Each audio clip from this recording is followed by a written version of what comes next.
Hi friends, ನಮಸ್ತೆ ಎಲ್ರಿಗೂ. Welcome back to my channel. Friends, ತುಂಬ ದಿನಗಳಾದಮೇಲೆ ವಿಡಿಯೋ ಮಾಡ್ತಾ ಇದ್ದೀನಿ. ಯಾಕಂದರೆ ಸಮಯದ ಅಭಾವ ಇರೋದ್ರಿಂದ ಇತ್ತೀಚೆಗೆ ವಿಡಿಯೋ ಮಾಡೋಕ್ಕಾಗಿರಲಿಲ್ಲ.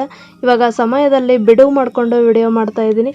ಯಾರೆಲ್ಲ ನನ್ನ ಚಾನಲ್ನ ಫಸ್ಟ್ ಟೈಮ್ ನೋಡ್ತಾ ಇದ್ದೀರಾ, ಕೂಡಲೇ ಸಬ್ಸ್ಕ್ರೈಬ್ ಮಾಡಿ ಅಂತ ಕೇಳ್ತಾ ಇದ್ದೀನಿ.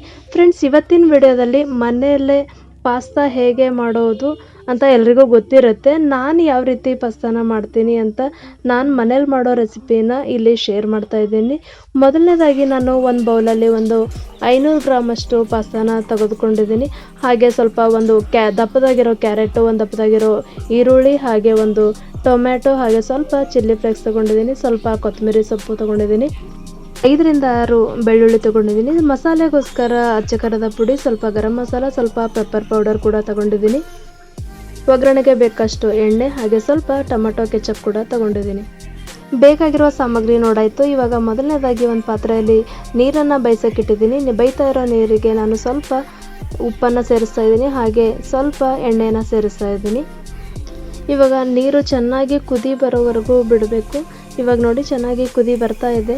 ಈ ಸಮಯದಲ್ಲೇ ನಾವು ಪಾಸ್ತಾನ ಇದಕ್ಕೆ ಸೇರಿಸಬೇಕಾಗುತ್ತೆ. ಯಾಕಂದರೆ ನೀರು ಚೆನ್ನಾಗಿ ಬೆಂದಿಲ್ಲ ಅಂದರೆ ಅವಾಗ ಹಾಕಿದ್ರೆ ಚೆನ್ನಾಗಿ ಬರಲ್ಲ, ಅದು ಗಂಟಾಗಿಬಿಡುತ್ತೆ, ಅಂಟ್ಕೊಂಡು ಬಿಡುತ್ತೆ ಅನ್ನೋ ಕಾರಣಕ್ಕೆ ಇವಾಗ ಚೆನ್ನಾಗಿ ಕುದೀತಾ ಇದೆ. ಕುದಿಯೋ ನೀರಿಗೆ ಪಾಸ್ತಾನ ಸೇರಿಸಿದ್ದೀನಿ. ಮಧ್ಯೆ ಮಧ್ಯೆ ಅವಾಗವಾಗ ಸ್ಪೂನಿಂದ ಸ್ವಲ್ಪ ಕಲಿಸ್ಬೇಕಾಗುತ್ತೆ. ಇವಾಗ ಪಾಸ್ತಾ ಒಂದು ಕಡೆ ಬೇಯಕ್ಕೆ ಇಟ್ಬಿಟ್ಟಿದ್ದೀನಿ. ಅದಾದಮೇಲೆ ಇನ್ನೊಂದು ಕಡೆ ಬಾಣಲೆಯಲ್ಲಿ ಒಂದು 2-3 ಸ್ಪೂನಷ್ಟು ಎಣ್ಣೆ ಹಾಕಿದ್ದೀನಿ. ಎಣ್ಣೆ ಸ್ವಲ್ಪ ಚೆನ್ನಾಗಿ ಕಾದಾದಮೇಲೆ ಹೆಚ್ಚಿರೋ ಈರುಳ್ಳಿ ಹಾಕ್ತಾ ಇದ್ದೀನಿ.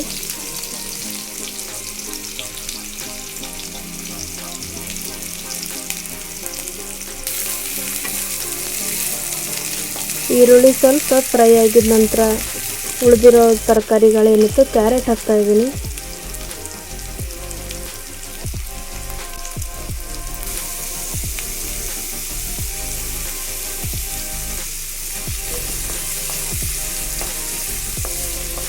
ಅದು ಕೂಡ ಸ್ವಲ್ಪ ಕ್ಯಾರೆಟ್ ಬೇಯೋದಕ್ಕೆ ಸಮಯ ತಗೊಳುತ್ತೆ. ಅದು ಕೂಡ ಚೆನ್ನಾಗಿ ಬೆಂದಾದಮೇಲೆ ಟೊಮೊಟೊ ಸೇರಿಸ್ತಾ ಇದ್ದೀನಿ.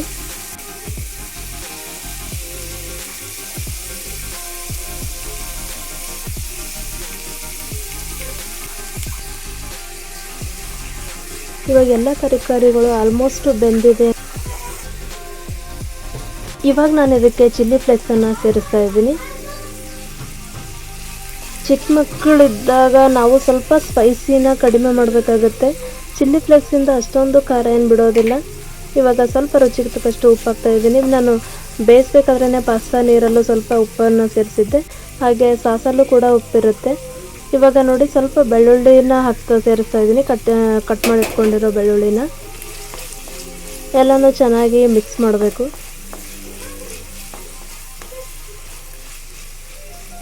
ಖಾರನ ಮಾತ್ರ ನಾವು ನೋಡ್ಕೊಂಡು ಹಾಕಬೇಕಾಗುತ್ತೆ.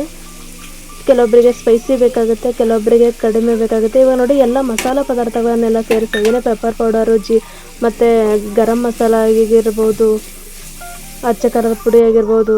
ಇವಾಗ ನೋಡಿ, ಆಲ್ಮೋಸ್ಟ್ ಪಾಸ್ತಾ ಚೆನ್ನಾಗಿ ಬೆಂದಿತ್ತು. ಅದನ್ನು ಒಂದು ಇದರಲ್ಲಿ ಎತ್ತಿಟ್ಟಿದ್ದೀನಿ. ಇವಾಗೆಲ್ಲ ರೆಡಿಯಾಗಿದೆ. ಇವಾಗ ಕೊನೆಯದಾಗಿ ಪಾಸ್ತಾನ ಸೇರಿಸ್ತಾ ಇದ್ದೀನಿ.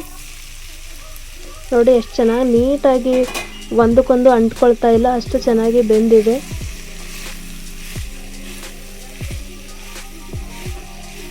ಮಕ್ಕಳಿಗಂತೂ ಸಾಯಂಕಾಲ ಟೈಮಲ್ಲೋ ಅಥವಾ ಬೆಳಿಗ್ಗೆ ಟಿಫನ್ ಐಟಮ್ಗೋ ಈ ಥರ ಮಾಡಿಕೊಟ್ರೆ ತುಂಬ ಚೆನ್ನಾಗಿ ಇಷ್ಟಪಟ್ಕೊಂಡು ತಿಂತಾರೆ. ಕೊನೆಯದಾಗಿ ಸಾಸನ್ನು ಸೇರಿಸ್ತಾ ಇದ್ದೀನಿ. ಇವಾಗ ಲಾಸ್ಟಲ್ಲಿ ಕೊತ್ತಂಬರಿ ಸೊಪ್ಪನ್ನು ಸೇರಿಸ್ತಾ ಇದ್ದೀನಿ. ಆಲ್ಮೋಸ್ಟ್ ಎಲ್ಲ ರೆಡಿಯಾಗಿದೆ. ತುಂಬಾ ಚೆನ್ನಾಗಿ ಬಂತು. ಟೇಸ್ಟ್ ಕೂಡ ಅಷ್ಟೇ ಚೆನ್ನಾಗಿತ್ತು. ಮಧ್ಯದಲ್ಲಿ ಬೆಳ್ಳುಳ್ಳಿ ಸಿಗ್ತಾ ಇರುತ್ತೆ, ಕ್ಯಾರೆಟ್ ಸಿಗ್ತಾ ಇರುತ್ತೆ, ಒಂಥರ ಅದು ಜ್ಯೂಸಿ ಕೂಡ ಇರುತ್ತೆ. ಯಾಕಂದರೆ ಟೊಮೊಟೊ ಕೆಚಪಿಂದ ಒಂಥರ ಟೇಸ್ಟ್ ಕೂಡ ಚೆನ್ನಾಗಿರುತ್ತೆ. ಚಿಲ್ಲಿ ಸಾಸನ್ನು ನಾನು ಇದರಲ್ಲಿ ಯೂಸ್ ಮಾಡಿಲ್ಲ. ನೋಡಿ ಫ್ರೆಂಡ್ಸ್, ಕೊನೆಯದಾಗಿ ಪ್ಲೇಟ್ಗೆ ಸರ್ವ್ ಮಾಡಿದ್ದೀನಿ. ತುಂಬ ಚೆನ್ನಾಗಿ ಬಂದಿದೆ. ಇಷ್ಟ ಆದರೆ ಲೈಕ್ ಮಾಡಿ, ಕಮೆಂಟ್ ಮಾಡಿ, ಶೇರ್ ಮಾಡಿ.